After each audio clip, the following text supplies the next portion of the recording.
ஆனா இப்படிப்பட்ட ஒரு அரசியல் மாநாடு மாதிரி நடத்தி காட்டிய தோழர்கள் சகோதரர்கள் இவங்க எல்லாத்துக்கும் ஒரு சவுண்டோட ஒரு கைத்தட கொடுத்துருப்பாங்க. இந்த சவுண்ட் தான் ஓட்டுகளோட ஒட்டுமா நினைக்கிறேன். இப்ப எல்லாரும் உட்காந்துக்கோங்க. சவுண்ட் லைட்டா எங்களது உரிமைக்கு வேட்டு வைக்கிற சட்டங்கள் குப்பையில தூக்கி போடு. இல்லை என்று சொன்னால் கொதித்தருகிற கூட்டம் ஓட்டுநர்கள் கூட்டம் என்பதை நிரூபித்து காட்டுவோம். நம்ம நண்பர் பண்புவாய் சொன்னாரு, தோழர்களே 18 அமைப்பு சாரா தொழிலாளர்களுக்கான நல வாரியங்கள் அமைக்கப்பட்டிருக்கிறது. 2 மட்டும்தான் சுயநிதியோடு செயல்படுகிறது. ஒன்று கட்டுமானம், இன்னொன்று நமது அமைப்பு சாரா ஓட்டுநர் நல வாரியம். கட்டட தொழிலாளருடைய நல வாரியத்தில் தொழிலாளிக்கு வீடு வழங்குகிற திட்டம் அமலுக்கு வந்திருக்கிறது. 4 லட்சம் ரூபாய் தருகிறாங்க. ஆட்டோ ஓட்டுநர்களுக்கு வீடு கூட கேட்கிறோம். இந்த காலம் வாங்கி அந்த காலம் விட்டு வேடிக்கை பார்த்துட்டு இருக்கா. இதுவரையிலும் எந்த வாக்குறுதியும் இந்த அரசாங்கம் தரவில்லை. ஆனால் விட மாட்டோம். துரத்தி உங்களது சட்டையை பிடிப்போம். அந்த கோரிக்கையை நிறைவேற்றாமல் நீ ஒதுங்கி நிற்க முடியாது.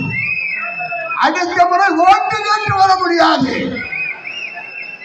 தோழர்களே, நல வாரியம் சொன்னாருக்கு என்ன அமைச்சர் 1 லட்சத்து சென்ற பேரை சொல்றாரு நல வாரியத்தில் உறுப்பினர்கள். நான் கேட்கிறேன், அமைப்பு சாரா ஓட்டுநர்கள் எண்ணிக்கை தமிழ்நாட்டில் எத்தனை லட்சம்?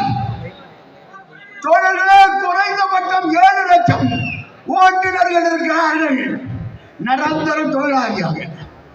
ஆனா சென்னையில 2 லட்சத்துக்கு மேல இருக்கான். இங்க நல வாரியத்தில் உறுப்பினர் எவ்வளவு தெரியுங்களா? சென்னை மாவட்டத்தில் ஓட்டுநர்கள் 9000 பேர் என்று அதனுடைய உதவி ஆணையாளர் ட்ரிபிள்எஸ் அவர்கள் தெரிவிக்கிறார்கள். கலெக்டர் கூட்டத்தில் கண்காணிப்பு குழு உறுப்பினர் என்கிற முறையிலே கேட்டேன், கலெக்டர் அவர்களே, இந்த நல வாரிய செயல்பாட்டை நீங்களே பாருங்கள். சென்னையில் 2 லட்சத்துக்கு மேற்பட்ட ஓட்டுநர்கள் இருக்கிறார்கள். இதுவரையிலும் வாரியத்திலே பதிவு செய்யப்பட்டவர்கள் எண்ணிக்கை 9000 என்று சொல்லுகிறார்கள். அப்படியானால் பெயரளவுக்கு நல வாரிய அறிவிப்பு செயல்பாடு நடந்து கொண்டிருக்கிறது.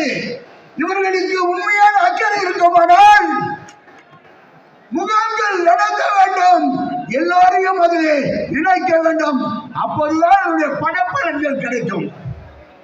ஆனால் பேருக்கு உப்புக்கு சப்பானாக நல வாரிய செயல்பாடுகள் இருக்கிறது என்பதை குற்றம் சாட்ட கடமைப்பட்டிருக்கிறோம்.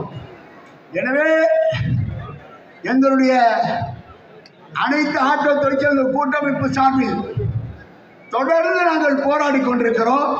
இப்போ ஏஐடிசி தொழிற்சங்கம் உங்களுக்கு தெரியும், தொடர்ந்து அரசாங்கத்தோட எந்த வகையிலும் கூட்டணிலாம் கிடையாது. சமரசம் இல்லாத போராட்டம், அது மட்டுமே நமது லட்சியத்தை வென்றெடுக்க உதவும்.